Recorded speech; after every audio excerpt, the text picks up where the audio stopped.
Um psicólogo de Ubatuba, cidade do litoral norte de São Paulo, denunciou um paciente depois de o homem confessar ter assassinado o vizinho. A repórter Evelyn Araújo conta na reportagem os detalhes desse caso. O homem de 27 anos relatou na sessão de terapia que havia matado o vizinho e escondido o cadáver no quintal de casa. De acordo com a polícia, o paciente teria dito ao psicólogo que sempre teve vontade de matar alguém e que, em 30 de março, teria cometido o assassinato.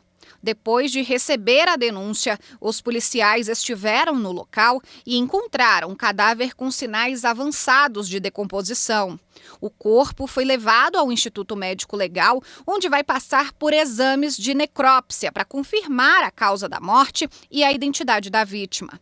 Para fazer a denúncia, o psicólogo teve orientação de um advogado para se resguardar em relação ao sigilo do paciente. Segundo o depoimento do homem, os dois estavam usando drogas em casa. O acusado relatou ter aplicado um mata-leão, deixado o vizinho desacordado para esfaqueá-lo nas costas. Ele teria dito ao psicólogo que dormiu ao lado do corpo e no dia seguinte enterrou no quintal. Teria contado ainda que desde criança tinha o hábito de matar cães e animais pequenos. A polícia afirma que ele confessou o crime sem mostrar arrependimento. Para repercutir o assunto, conversamos agora com o juiz do trabalho, ou melhor, com o juiz do Tribunal de Justiça do Distrito Federal e Territórios, Paulo Rogério Santos Giordano. Boa tarde, doutor Giordano. Antes de mais nada, muito obrigado. Desculpe a confusão com o juiz do trabalho, apareceu a letra T ali na leitura, eu acabei fazendo uma ligeira confusão. Boa tarde a todos. Boa tarde, doutor. Muito obrigado pela participação. E aí começamos direto com a pergunta sobre a definição de sigilo profissional. Olha, o profissional é o dever que alguns profissionais têm em relação àquele a quem assiste, né? Esse dever de profissional, de sigilo profissional, está ligado ao direito à intimidade que aquele que procura o profissional tem. E está ligado também a uma necessidade de se preservar o exercício de certas atividades. Afinal, em relação a certas atividades profissionais, aquele profissional só vai ser procurado por alguém se ele puder saber que a outra pessoa, que o profissional vai manter o sigilo, né? Muitas atividades profissionais só podem ser exercidas a partir do momento em que o assistido pelo profissional abre mão de uma parcela da sua intimidade. Exemplo, relação de psicólogo com o seu paciente, do médico com o seu paciente. Isso é uma definição moral ou também é uma definição legal? Isso é uma definição legal. O Código Penal prevê como crime a quebra do sigilo profissional. O Código de Processo Penal proíbe de depor as pessoas que devam manter segredo profissional, entre outras pessoas, né? E os códigos de ética de diversas profissões, como dos psicólogos e dos médicos, também prevêem esse dever de sigilo profissional e pune, inclusive, administrativamente, aquele profissional que quebra esse dever de sigilo. A linha do crime, como no caso apresentado, ele impõe um limite em relação a esse dever de sigilo profissional? A questão é juridicamente discutível. Nenhuma regra, nenhum princípio de direito é absoluto. Então, o próprio Código Penal diz que deixa de ser crime a conduta daquele profissional que quebra o sigilo profissional quando há justa causa para isso. Mas quando é que há justa causa? Certamente quando a própria lei diz que há justa causa. Por exemplo, os médicos têm obrigação de denunciar qualquer fato do qual eles tenham conhecimento, mesmo na atividade, no exercício da atividade médica, que diga respeito a se impor maus tratos a criança e adolescente. Então, aí há justa causa. A discussão mais aguda é no seguinte sentido: a justa causa para a quebra do sigilo profissional só existe quando a própria lei diz que há justa causa, ou isso pode ser analisado caso a caso? No meu entender, e de grande parte da doutrina, pode ser analisado no caso a caso, mesmo que não esteja previsto na lei como justa causa. Então, o que se tem que se analisar? O que se tem que se analisar é a proporcionalidade.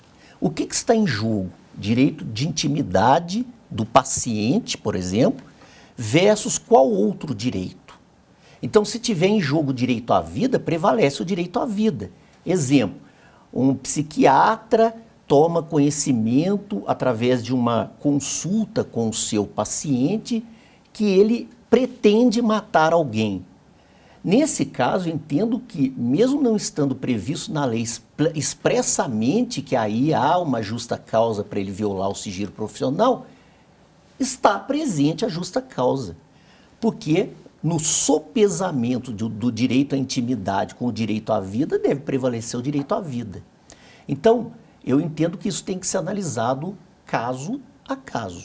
Esse sigilo, bom, estamos falando de psicólogos, psiquiatras, uma sessão de terapia pressupõe uma comunicação oral bastante intensa, mas também há registros que são feitos, anotações do psiquiatra, gravações, laudo médico. Esse sigilo se estende também a esses instrumentos? Quando há o sigilo profissional, se estende a tudo isso. Se estende, inclusive, ao resultado de eventual exame clínico feito no paciente. Quando há esse dever de sigilo, quando não há justa causa para a quebra do sigilo, isso abarca todas essas acepções. Essa questão da justa causa seria necessariamente o ponto central. Aí vamos supor uma outra situação, uma denúncia que é feita, mas não se caracteriza a justa causa. A denúncia pode ser anulada.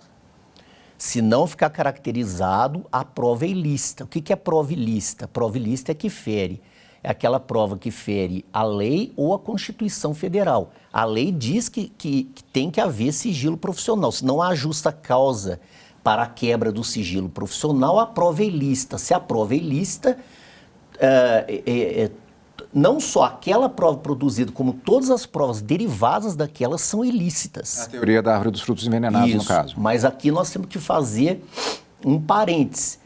Porque, embora a lei ou a nossa doutrina preveja a teoria da árvore dos frutos envenenados, prevê também a teoria da prova independente e da descoberta inevitável. Ou seja, se pudesse chegar à autoria por uma outra prova independente daquela ilícita, ok. E também, se isso é de uma constitucionalidade discutível, se concluir que ainda que aquela prova é ilícita, se chegaria de qualquer modo àquele resultado, também tem que ser aceita essa prova, ainda que a princípio ela seja ilícita. Por exemplo, se ficar configurado que várias pessoas sabiam de um encontro da vítima com o réu e que o corpo está enterrado no lugar que seria facilmente encontrável, e então poderia se concluir, por exemplo, que de qualquer modo seria inevitável a descoberta daquele corpo. E ainda que o corpo tenha sido encontrado a partir daquela quebra que seria ilícita, em tese a prova teria que ser aceita dentro de um processo. Mas isso é discutível a constitucionalidade desse dispositivo do Código de Processo Penal. No caso da quebra não fundamentada, pode haver punição para o profissional? Pode. Ele comete o crime previsto no Código Penal de violação do segredo profissional, no artigo 154, com pena de 3 meses a 1 ano. Doutor, muito obrigado pelos esclarecimentos. Vamos continuar acompanhando essas situações e o espaço está sempre aberto para falarmos a respeito das questões relacionadas à justiça aqui na TV Justiça. Muito obrigado pela participação, doutor. Foi um prazer, muito obrigado.